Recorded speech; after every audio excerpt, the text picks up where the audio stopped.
Question पढ़ रहे हैं, सुनिए ध्यान से। कह रहा है बहुत ही मज़ेदार क्वेश्चन है, बहुत ही मज़ेदार लेसन है आपका। ये लेसन आपका आता है आयुष संबंधी वाले प्रश्न पे, ठीक ना।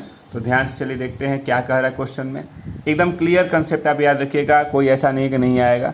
ध्यान से आप देखिए, जिन भी बच्चों का पीछे का वीडियो छूट गया और बहुत सारे लेसन आपके पास छठवां अभ्यास चल रहा है, यानी 5 लेसन पढ़ाए जा चुके हैं। तो पीछे जा करके आप वीडियो को देखें और अपना बेस और अपना नींव आप सही रखें। चलते हैं क्वेश्चन पे। पहला क्वेश्चन कह रहा है कि माँ की आयु उसके पुत्र की आयु की 5 गुनी है। तो जो छोटा होता है उसको मानते हैं। तो मान लिया पुत्र की आयु अगर x वर्ष मानते हैं तो माँ की आयु उसकी कह रहा है 5 गुनी है, तो माँ की आयु 5x हो गया। चलिए 8 वर्ष पश्चात, तो आप दोनों लोगों को 8 वर्ष के पश्चात लेके चलते हैं। पश्चात मतलब बाद में। 8 वर्ष के पश्चात अगर पुत्र की आयु की बात करें, बाद चलेंगे तो जोड़ेंगे तो x धन 8 वर्ष हो जाएगा।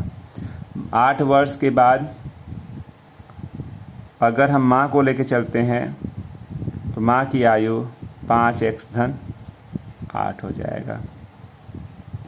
अब प्रश्न कुछ कह रहा है, चलिए प्रश्नानुसार पढ़ लेते हैं।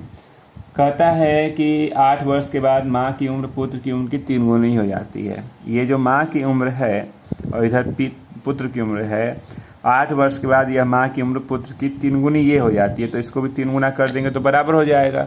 चलिए हल कर लेते हैं। तो कहता है दोनों की वर्तमान उम्र, यानी ये पूछ रहा है। चलिए हल करिए। 5x धन 8, 3x और 3 के 24, ये इधर आएगा तो 5x ऋण 3x 24 ऋण 8, ये हो गया 2x बराबर 16, x बराबर 8।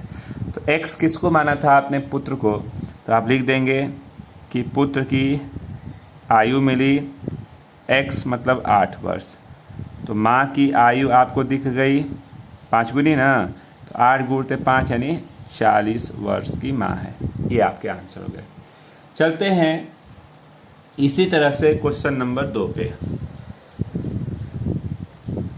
2 में आपको दिया गया है, ध्यान से देखिएगा। अब्दुल अपने पिता से 25 वर्ष छोटा है।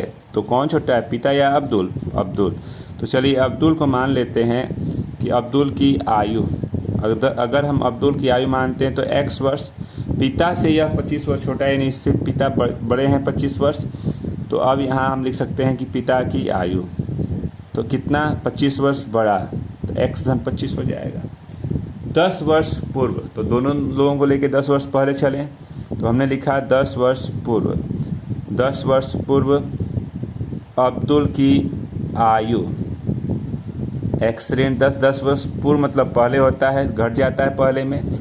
10 वर्ष पूर्व पिता की आयु ले लें तो x धन 25 ऋण 10 मतलब x धन 15 हो जाएगा। अब आ जाइए प्रश्नानुसार पे। तो प्रश्नानुसार कह रहा है कि यह इसके पिता हो गए और ये अब्दुल है। कहता है 10 वर्ष पूर्व पिता की आयु अब्दुल की आयु की 6 गुनी हो जाती है। यह जो पिता की आयु है अब्दुल की 6 गुनी है, तो 6 गुना इसको कर लें। x धन 15, 6x ऋण 60, 60 इधर आएगा तो 60 धन 15, 6x ऋण x, ये हो गया 75, 5x। तो x बराबर 75 बटा में 5, 15 5 75, 15 हो गया। x किसको माने थे आप? तो आपने माना था अब्दुल को। तो आप लिख देंगे कि अब्दुल की आयु आपको दिखी कितना, 15 वर्ष। और इसी तरह से अगर पिता की आयु को बात की जाए तो x धन 25 था ना, तो x की जगह पे 15 धन 25, 0 3 1 4, 40 वर्ष के उसके पिता हो गए। तो अब्दुल की वर्तमान आयु पूछ रहा था, यानी हमसे सिर्फ यहीं पर पूछा। अगर दोनों की पूछता तो ये आपका आंसर हो जाता दोनों, ठीक ना। नोट कर लें। चलिए इसी तरह से तीसरा क्वेश्चन अगर हम लोग ध्यान दें तो दिया गया है कि माँ की आयु पिता की आयु से 5 वर्ष कम है। तो चलिए मान लिया माँ की आयु पिता की आयु से 5 वर्ष कम है, यानी माँ अगर x वर्ष की हैं तो पिता की आयु पिता माँ से 5 साल बड़े हो जाएंगे। 5 वर्ष कम मान है तो पिता की उम्र हो गई। कहता है 10 वर्ष पूर्व, दोनों लोगों को लेके चलिए 10 वर्ष पूर्व। 10 वर्ष पूर्व माँ की आयु, तो x ऋण 10 हो जाएगा, पहले मतलब माइनस होता है। 10 वर्ष पूर्व पिता को लेके चलते हैं, तो पिता की आयु हो जाएगी x धन 5 ऋण 10, मतलब x ऋण 5 हो जाएगा। अब आते हैं प्रश्नानुसार पे। प्रश्नानुसार पे आते हैं तो ये पिता हैं और ये माँ हैं। कहता है 10 वर्ष पूर्व दोनों की आयु का अनुपात 5:6 है, तो दोनों की आयु का अनुपात, तो पिता और माँ का अनुपात हम कर देते हैं 5/6। चलिए हल करते हैं। 6x ऋण 30, इधर आ गया 5x ऋण 50, ठीक ना। तो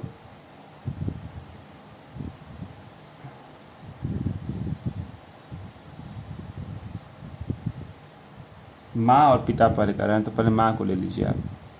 तो माँ की बात करेंगे तो x ऋण 10, x ऋण 5, 5/6, तिरिया गुणा करते हैं। 6x ऋण 60, ये हो गया 5x ऋण 25, 6x ऋण 5x 60 ऋण 25, x बराबर घटा दीजिए 35। x किसको माने थे आप? माँ को। तो माँ की आयु ही पूछ रहा है, तो आप लिख देंगे कि माँ की आयु कितनी हो जाएगी, तो माँ की आयु 35 वर्ष हो जाएगी। चलते हैं इसी तरह से क्वेश्चन नंबर 4 पे। चलिए 4 नंबर अगर आप ध्यान देते हैं तो 4 नंबर में देखिए क्या दिया गया है। 4 नंबर में आपको दिया गया है कि माया अपने 5 वर्ष के बच्चे से इस वर्ष 20 वर्ष बड़ी है, ठीक ना। माया अपने 5 वर्ष के बच्चे से, यानी बच्चे की उम्र अगर हमारे पास 5 वर्ष है तो माया क्या है, इस समय 20 वर्ष बड़ी है। तो हमने लिखा कि माया की उम्र क्या हो जाएगी इस समय, तो माया की उम्र हो गई 20 वर्ष बड़ी है, यानी 25 वर्ष की माया है। कितने वर्ष के बाद, तो मान लेते हैं t वर्ष के बाद, तो दोनों लोगों को t वर्ष के बाद ले चलते हैं। तो 25 धन t और 5 धन t, दोनों माँ को और माया को और बच्चे को दोनों को 5 t वर्ष के बाद ले चलते हैं। तो कहता है कितने वर्ष के बाद, तो हमने मान लिया t वर्ष के बाद उसकी आयु बच्चे की आयु की 3 गुनी हो जाएगी। यह 3 गुना हो जाता है इससे, तो इसको भी 3 गुना कर लीजिए। 25 धन t 15 धन 3t, तो 25 ऋण 15 3t ऋण t, तो 10 बराबर 2 गुणित t बराबर 5। कितने वर्ष के बाद, तो आप बोलेंगे 5 वर्ष के बाद। तो आपकी अभ्यास जो है वो ये समाप्त हो जाती है यहाँ पे। अब अगले अभ्यास 6E के साथ कल उपस्थित हो जाएगा। तो आज के लिए बस।